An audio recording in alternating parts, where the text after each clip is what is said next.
ನಮಸ್ಕಾರ ರೀ ಎಲ್ಲರಿಗೂ. ಹಾಯ್. ಇವತ್ತು ವರಮಹಾಲಕ್ಷ್ಮಿ ಹಬ್ಬದ ನೋಡ್ರಿ. ಇವತ್ತು ಬೆಳಿಗ್ಗೆ ರಂಗೋಲಿ ಹಾಕಿದ್ದೆ ನೋಡ್ರಿ. ನಾನು ಈ ಥರ ಮಳೆ ಇತ್ತು ಅಂದರೂ ಸ್ವಲ್ಪ ಹಾಕಿದ್ದೆ, ಆಮೇಲೆ ಮಳೆ ಬಂತು. ರಂಗೋಲಿನ ಹೆಂಗಾಗಿತ್ತು ಅಂತ ಹೇಳ್ರಿ. ಆಮೇಲೆ ಇಲ್ಲೆಲ್ಲಾನು ಬೆಳಿಗ್ಗೆ ಪೂಜೆ ಅದನ್ನು ಮಾಡ್ಲಿಕತ್ತೇನೆ ನೋಡ್ರಿ. ಇಲ್ಲೇ ಗೌರಿನ ಅಲಂಕಾರ ಅದನ್ನೆಲ್ಲಾನು ಮಾಡಿದ್ದೆ. ನಿಮ್ಗೆ ಇಷ್ಟು ಇದನ್ನು ತೋರಿಸ್ಲಿಕತ್ತೇನೆ ನಾ ಗೌರಿದು.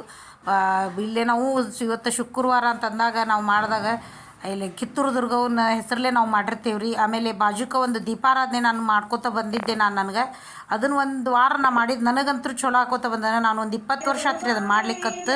ಅದನ್ನು ಅಲ್ಲಿ ಮಾಡಿದ್ದೆ. ಈಗ ಆರತಿ ಅದನ್ನು ಮಾಡ್ಲಿಕತ್ತೇನೆ ನೋಡ್ರಿ. ಇಲ್ಲಿ ಅದನ್ನೆಲ್ಲಾನು ಮುಗೀತು. ನೈವೇದ್ಯ ಆರತಿ ಅದನ್ನೆಲ್ಲಾನು ಮಾಡಿತ್ತು. ನೈವೇದ್ಯದ ನಿಮ್ಗೆ ಆಮೇಲೆ ಫೋಟೋ ನೋಡ್ರಿ. ಆರತಿ ಅದನ್ನೆಲ್ಲಾನು ಗೌರವ್ಗೆ ಶುಕ್ರವಾರಕ್ಕೊಮ್ಮೆ ಹಾಡಿ ಆರತಿಯನ್ನು ಮಾಡಿರ್ತೀವಲ್ಲ, ಉಡಿ ತುಂಬಿರ್ತೀವಿ. ಅದೇ ನಮ್ಮನೆ ಆಕಿಗೆ ದಂಡಿನ ಕಟ್ಟಿ ಮಾಲೆ ಮಾಡಿ ಹಾಕಿದ್ದೆ ನಾನು. ಅಲ್ಲೇ ತಳಗ ಉಡಿನೂ ತುಂಬ ಅಲ್ಲೇ ಒಂದು ಹತ್ರನ ಕಾಯಿ ಒಡೆದು ಹಣ್ಣು ಪುಟಾಣಿ ಸಕ್ಕರೆ ಎಲ್ಲ ನೈವೇದ್ಯ ಮಾಡಿತ್ತು. ನೀವು ನಿಮ್ಮ ಭಕ್ತಿ ಅನುಸಾರವಾಗಿ ನಿಮಗೆ ಏನು ಅನುಕೂಲ ಅದನ್ನು ಮಾಡಿರಿ ಆಕೆಗೆ. ಆಮೇಲೆ ಅಲಂಕಾರ ಪ್ರಿಯಳು. ಕಚ್ಚಿ ಸೀರೆ ಅದನ್ನೆಲ್ಲ ಉಟ್ಕೊಂಡು ಬೆಳಿಗ್ಗೆ ಎರ್ಕೊಂಡಿದ್ನೆಲ್ಲ ಅದನ್ನೆಲ್ಲ ಮಾಡ್ಕೊಂಡು ಪೂಜೆ ಆರತಿ ಅದನ್ನೆಲ್ಲ ಮಾಡ್ಲಿಕತ್ತೀನಿ. ಈ ಕೆಳಗಡೆ ನೋಡ್ರಿ, ಅದ ನಾ ಹೇಳಿದ್ನಲ್ಲ ನಿಮ್ಗೆ, ದುರ್ಗವ್ವಂದು ಕಿತ್ತೂರು ದುರ್ಗವ್ವಂದು ಅಂತಂದು ನಮ್ಮ ಮನೆ ದೇವ್ರು ಮೂಲ ದೇವ್ರು ರೀ. ಕಿತ್ತೂರು ಒಳಗೆ ದುರ್ಗವ್ವ ದ್ಯಾಮವ್ವ ಅಂತಂದು ಅವ್ರು ಕಲ್ಲೊಳಗೆ ಒಡ್ಮೂಡ್ಯಾರ್ರಿ ಅವರು. ಈಗೂ ಅಲ್ಲೆಲ್ಲಾನು ಬರ್ತಾವ್ರಿ ಇವು ಮ್ಯಾಲೆಲ್ಲ. ಮೊದ್ಲಿಗೆ ನಮ್ಮ ಮದುವೆಯಾಗ ಹೊಸ್ದಾಗಿ ಅಗದಿ ಸಣ್ಣ ಸಣ್ಣನು ಇದ್ದು ರೀ ಅವು ಕಲ್ಲು ಇಬ್ಬರು ದೇವರು.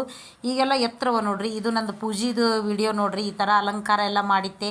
ಇದು ಅಡಿಗೆ ನೋಡ್ರಿ, ಎಲ್ಲಾನು ಅಡಿಗೆದು. ಇದು ನೈವೇದ್ಯ ಅಲ್ಲೇ ದುರ್ಗವ್ವನ ಹೆಸರಲ್ಲಿ ಮಾಡಿದ್ದೆ. ಕಚ್ಚಿ ಹಾಕ್ಕೊಂಡೆಲ್ಲ ಮಾಡೇನಿ ನೋಡ್ರಿ. ಇಷ್ಟೇ ನಾನು ಲಾಗ್ ಮುಗಿಸ್ತೇನೆ ರೀ. Thank you.